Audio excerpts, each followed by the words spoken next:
¿De acuerdo? ¿Ok?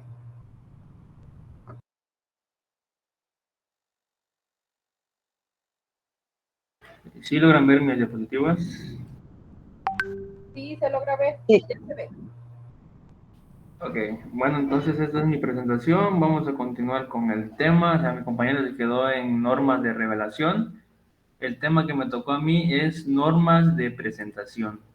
Igual continúo con el tema de la NIF de 4, impuestos a la utilidad. Ok, para seguir con el tema del impuesto diferido, acá tengo lo que es el concepto, que es aquel que surge por el reconocimiento de los tributos que la empresa deberá cancelar o dejar de pagar en el futuro. Estos hechos u operaciones que no se reconocen en los estados financieros del último ejercicio, pero que sí se considerarán en los periodos posteriores. Se refiere a que el impuesto diferido, si se tiene, no sé, algún adeudo, no se va a pagar al momento, sino que se puede pagar en ciertos periodos prolongados. Es decir, que los impuestos diferidos son aquellos tributos o efectos fiscales registrados por ingresos o gastos que no han sido incluidos en los últimos estados financieros. Sin embargo, estos flujos sí tendrán que declararse en el futuro. Nada más hay que prolongar el pago de esos impuestos y acá tengo ejemplos de lo que es el impuesto diferido, tanto para los activos como para los pasivos. En cuanto a los activos, cuando el contribuyente paga un mayor impuesto en el presente, pudiendo reponerse de ese pago en los periodos siguientes, como por ejemplo, si una compañía obtiene pérdidas fiscales, con lo cual se genera un crédito fiscal que puede utilizar en los periodos posteriores. En dado caso de que sea un impuesto diferido en el pasivo, se da cuando el contribuyente paga un impuesto menor al correspondiente, quedando una obligación de pago que deberá ser saldada en los periodos siguientes. Por ejemplo, como un aumento en la valorización de inversiones financieras.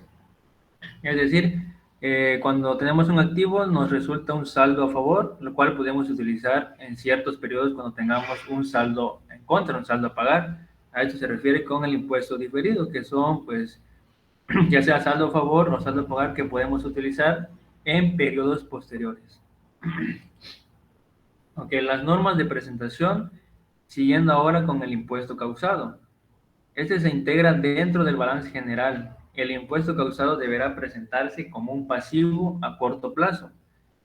Es el impuesto a cargo de la entidad atribuible a la utilidad del periodo y determinado con base en las disposiciones fiscales aplicables en dicho periodo. Este importe debe incluir el impuesto causado y no enterado del periodo actual y de los anteriores, así como los anticipos efectuados si estos últimos fueran mayores, entonces el importe neto debe presentarse como un activo a corto plazo. Normas de presentación sobre el impuesto causado, en donde se debe de presentar. Entonces nos dice que los activos y pasivos por impuesto causado clasificados dentro del mismo plazo deben compensarse en un solo rubro, salvo que no correspondan a la misma autoridad fiscal o no se tenga derecho de compensar dichos impuestos ante la misma autoridad. El impuesto diferido. Se debe de presentar dentro del balance general los pasivos y los activos por impuesto diferido. En su caso, neto de las estimaciones para activo por impuesto diferido no recuperable. Debe presentarse en el largo plazo y deben compensarse dentro de un solo rubro. Igual, salvo que tales activos y pasivos no correspondan a la misma autoridad fiscal, como por ejemplo, se puede obtener saldo a favor dentro del Infonavit o también saldo a favor dentro de la autoridad fiscal, que es el SAT, también saldo a favor en IVA, saldo a favor en ISR. Debe de compensarse dentro del mismo rubro. O sea, si es de IVA, tengo que compensarlo con IVA. Si es de ISR, tengo que compensarlo con declaraciones de IVA, de ISR. A eso se refiere el inciso A, que no se debe de compensarse con otros activos u otros pasivos que no correspondan pues a lo que realmente es el impuesto. Y el inciso B nos dice que no se tengan el derecho de compensar dichos impuestos ante la misma autoridad fiscal. Normas de presentación acerca del impuesto diferido. El impuesto diferido del periodo, en su caso, neto de las estimaciones por impuesto diferido no recuperable y de las cancelaciones de dichas estimaciones, deben de presentarse, inciso A, en el estado de resultado integral, si éste está relacionado con la utilidad o pérdida fiscal.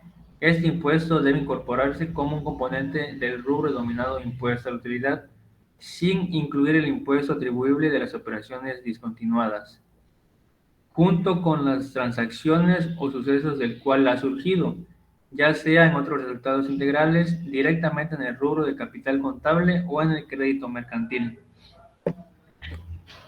Okay.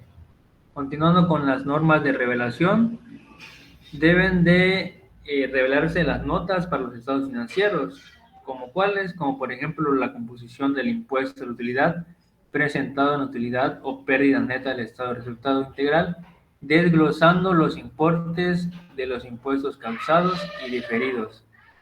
La integración del impuesto de utilidad derivado de las operaciones discontinuadas en el periodo, señalando los impuestos causados y diferidos asociados a los gastos o ingresos derivados de la discontinuación de operaciones y las actividades del periodo del segmento descontinuado, las tasas del impuesto causado y de impuesto diferido mencionado en su caso, las variaciones de dichas tasas durante el periodo y su impacto en el impuesto a la utilidad del periodo.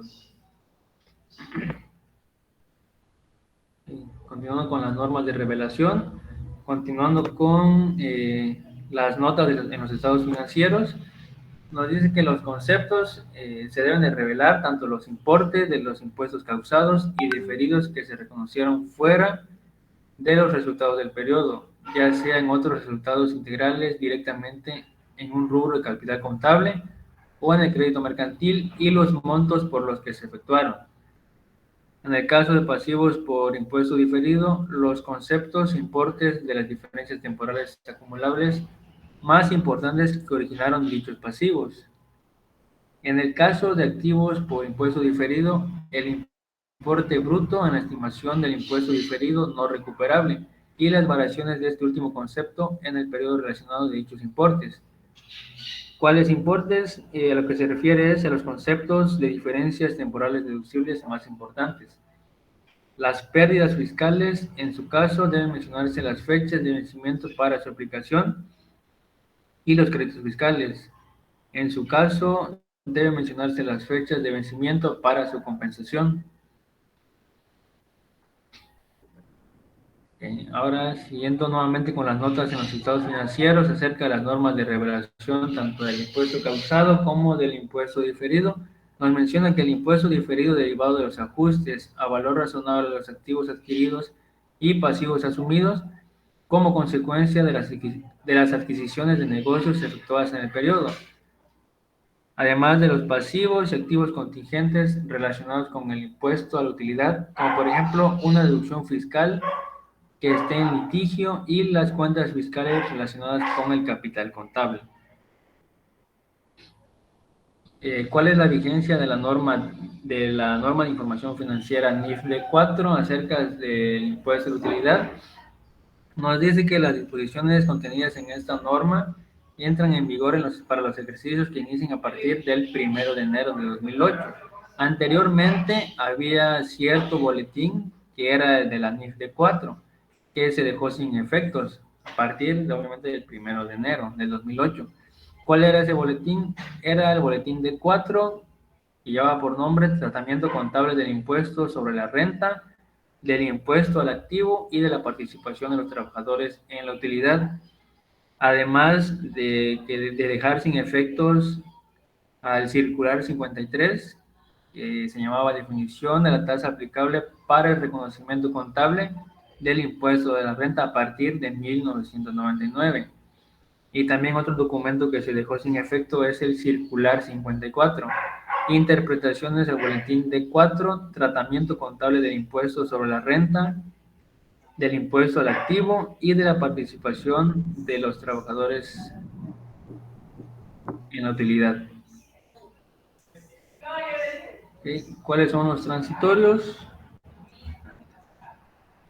Los transitorios es que al entrar en vigor esta NIF, las entidades que tengan dentro de su capital contable el rubro efecto acumulado de ISR, derivado del reconocimiento inicial del impuesto diferido, deben reclasificar el saldo correspondiente al rubro de resultados acumulados, a menos que identifiquen este importe o una parte de él con alguna de las otras partidas integrales que todavía no estuvieran recicladas.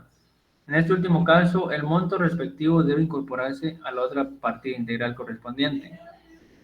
Ok, para el no reconocimiento de los pasivos y activos por impuestos diferidos deben considerarse como un error contable, siempre y cuando la entidad haya tenido obligación de hacerlo, ya sea con base a esta NIF o en su caso con el base del 24 derogado, mientras estuvo vigente.